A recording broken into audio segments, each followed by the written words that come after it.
I'm Little King Ross, and I've got a bit of paper here to read with an announcement on behalf of Big King Ross. So here it goes. Jack's going to do the WTF Moments for while I'm gone, because I'm getting pissed in France. His second name is King, and he's not as good as me. Over to you then, Jack. Cheers, Mini Ross. Cheers, Mini Little Ross. Don't know. All right. Hey, what's going on, everyone? It's Jack from WhatCulture.com. And I know I don't want to be here any more than you want me to be here, rabid King Ross fans out there. What are we going to do? He's on holiday. He thought I was the best, replacement because my surname's King. Solid logic there, mate. Well done. I've got your cape. Bring all the hate on. I'm ready for this. These are all the WTF Moments from WWE SmackDown. Hit the thing.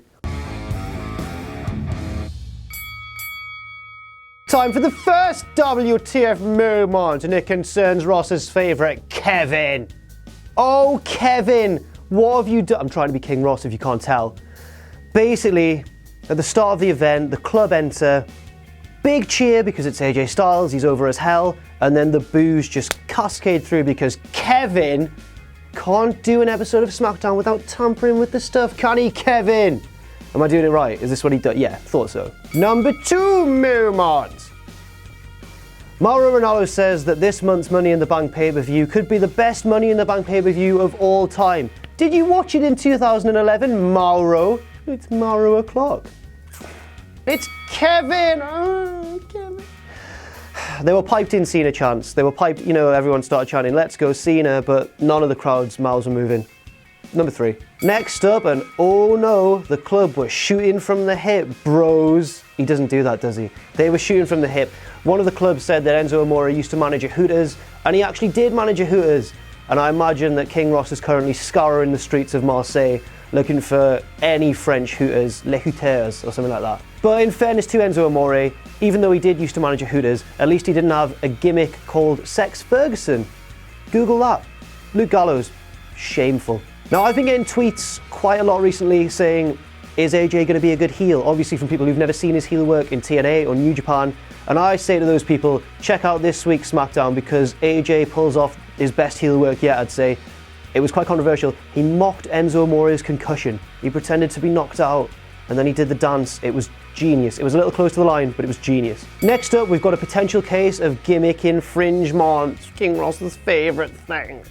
Basically, the New Day came out to do guest commentary. Big E had a broom, and then the commentary team said, why have you got a broom, Big E? And he said, I'm the cleaner, I'm cleaning up ringside.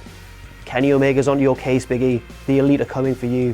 Next up, we had a 4-team showdown between the 4 teams about to compete at Money in the Bank. That's the New Day, Enzo and Cass, the Vaudevillains, and the Club. And wouldn't you know it, Kofi Kingston broke out a pair of nunchaku.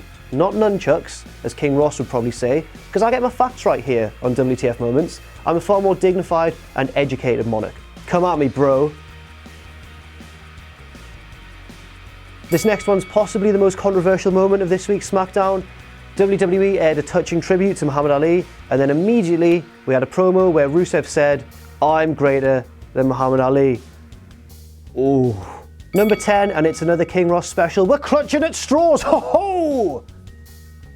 Yes, one of Ross's favourite things to do is slide in a moment that's not actually a WTF moment, he just needs to pad out the numbers. And this one is the fact that Cesaro high-fived Mauro Ranallo. It's wacky, it's crazy, and in Ross's eyes, it'd probably qualify as a WTF moment. Pathetic. Because I don't know if you know this, bit of background info, back when I was just a writer here at WhatCulture.com, my first weekly regular article was WTF SmackDown Moments, and that's been ripped away from me by King Ross. I don't know if you know this either, but I wouldn't have let such bullshit moments get into my article. Do you know what Ross got in once? He got in the fact that Summer Rae dropped a grape. Dropped a grape? That's not a WTF moment. That's a... Next up, it's Mauro o'clock. Whoa! Why do you people like this? What's that? Ross doesn't believe there should be a Mauro o'clock.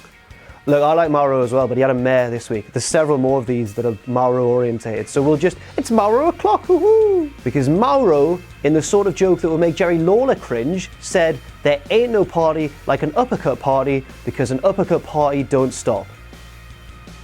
No. Next up, Becky Lynch's hair. That's getting more and more wild by the week. And I know that a lot of you out there know that I'm quite a fan of Becky Lynch, and her big arms, but even she can't escape my wrath because I'm now the king of Her hair looked silly. It's getting a bit blonde and a bit red in other parts, and it's too wild. Surely it'll impair her vision when she's wrestling. Love you, Becky. Another Becky Lynch moment now. This one wasn't her fault at all. As she was making her entrance, a man at the side with his son had a sign that said "Free hugs for divas." Of course, we don't refer to them as divas anymore, and Becky was torn between rejecting this small boy's hug and being acknowledged as a diva. And she went for the hug in the end. Poor Becky. That was a lose-lose situation, really. Next up, it's Mauro o'clock. Mauro said that Dolph Ziggler was a former two-time WWE World Heavyweight Champion. No, he's not. He's a two-time World Heavyweight Champion. Get your facts right, Mauro. Doing this show's making me more angry. I feel like I'm Ross. Is it the cape? Is it the cape? Next up, it's Mauro o'clock again. No, Ross normally... Oh. It's 5 past Mauro. Seriously. Mauro then referred to Kalisto as a former two-time United States champion. You might be thinking, hold on there, Jack, you stupid idiot. You're not as good as Ross. Kalisto is a former two-time US champion. No, he's not. He's a two-time US champion.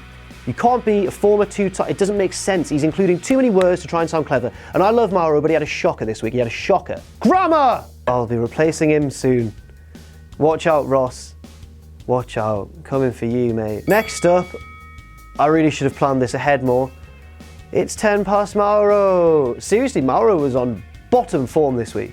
While the commentary team were discussing the fact that Ziggler once beat Baron Corbin by low-blowing him, Mauro defended the babyface by saying it was a technical match and Ziggler gave him a shot to the technicals.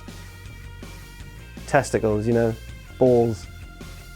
Next up, and we're finally off Mauro's back. I'm sorry, Mauro, you are the best play-by-play guy on the roster. And I'm sorry, Sam, because as we all know, Mauro Ranallo is his dad. But backstage, Sheamus told Apollo Crews to carry his bags. You can't be saying that in the 21st century, I'm afraid. Next up, Apollo Crews shows a bit of character. Praise the Lord!